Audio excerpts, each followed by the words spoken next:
Fala pessoal, hoje aqui no quadro Clássicos a gente vai dissecar um filme que eu gosto muito e que é essa belezinha aqui, Um Lobisomem Americano em Londres. Sim, esse clássico de 1981, escrito e dirigido por John Landis e que foi um marco para a época aí com seus espetaculares efeitos especiais.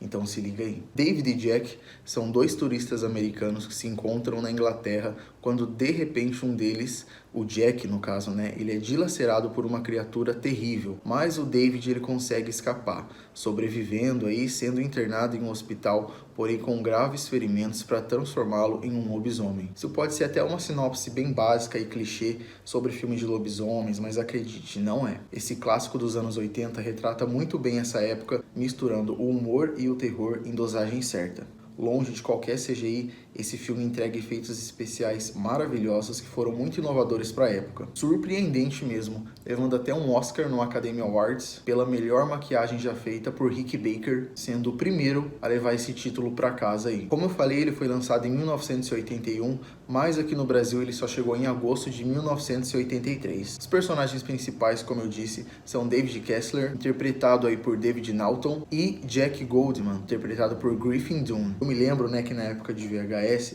eu alugava bastante Um Lobisomem Americano em Paris. Eu ainda não conhecia o em Londres. E visitando uma outra locadora que tinha aqui, na época tinham várias, né, eu vi a capa do Em Londres, e até por já conhecer o Em Paris e gostar bastante, eu aluguei esse filme. Até porque a capa me chamou muita atenção, e foi paixão logo de cara, assim. Fiquei muito apaixonado pela maquiagem, pelos efeitos especiais, sem contar naquela cena de transformação que é foda demais. Mas vou falar mais dela daqui a pouquinho aí. Enfim, com todo o restante do filme, que pra mim aí é maravilhoso. Bom, dando minha humilde opinião aí, eu acho Um Lobisomem Americano em Londres muito assustador, e no filme, na maioria das vezes, a gente vê pelo ponto de vista do lobisomem.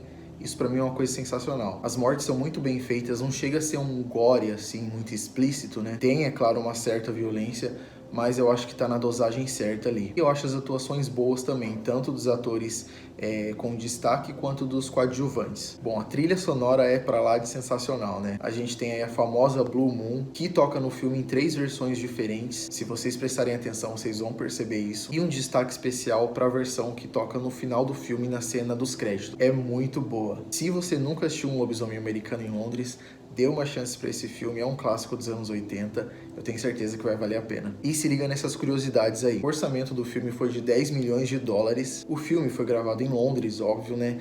E nas gravações, apenas 4 americanos foram autorizados pelo governo britânico a trabalharem nas cenas rodadas em Londres aí, que seriam eles o diretor John Landis, o maquiador Rick Baker e os atores principais aí, né, o David e o Griffin. Falando no maquiador Rick Baker aí, né, ele usou o seu cachorro Bosco como inspiração para poder criar o lobisomem. Então todo o visual do lobisomem aí foi baseado num cão da raça Keyshawn. É um cachorro bem peludo aí, quase um lobo mesmo. E gente, o cantor Michael Jackson, ele ficou tão empolgado com o filme que ele fez questão que os responsáveis fossem contratados para dirigir o seu clipe Thriller aí, né?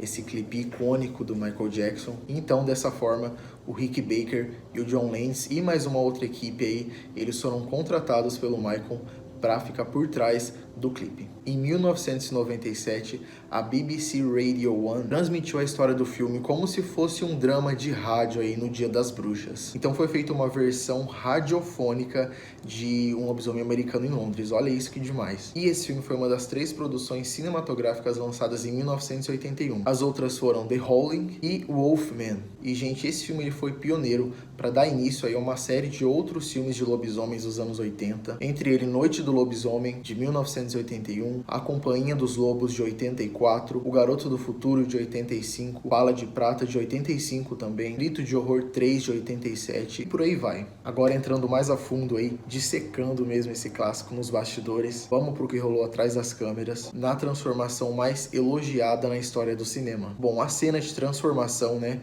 Quando David se transforma de homem para lobisomem é sensacional demais. Eu fiquei impressionado a primeira vez que eu vi. Bom, David, ele disse que a cena de transformação levou 6 dias para ser concluída, aproximadamente 10 horas por dia e gasta na aplicação da maquiagem, 5 horas no set e 3 horas na remoção da maquiagem. Então vocês imaginam o trabalho que deu. A cena da extensão do focinho foi o último take a ser filmado e não incluiu o David aí, o ator, né?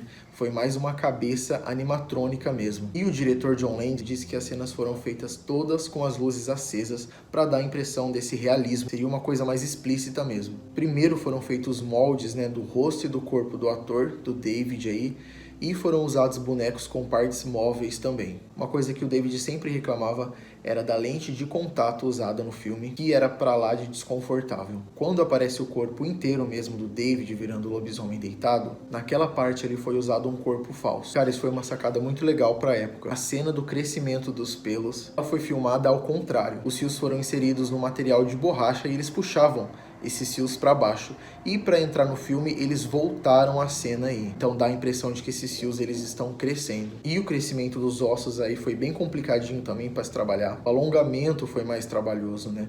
O rosto foi um crânio móvel que ficava embaixo de uma pele falsa que o David usou aí. A mesma técnica foi usada para mostrar a parte das costas do lobisomem também, né?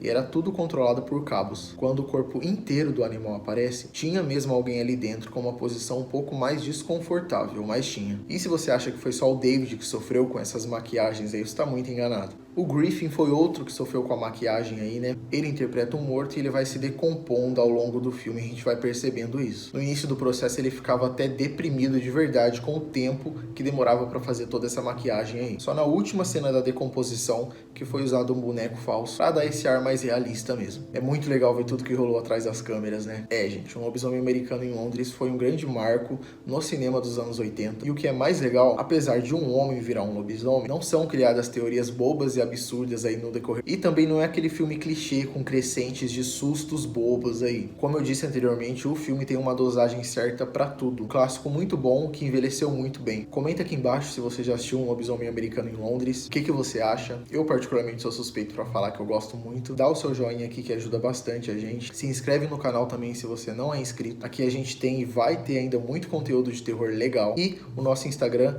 é @canaldissecando. Lá tem bastante coisa legal também, beleza? Muito obrigado quem tá assistindo o vídeo aí. Muito obrigado aos novos inscritos também. O canal, graças a Deus, tá crescendo. Um abraço, até o próximo vídeo e valeu!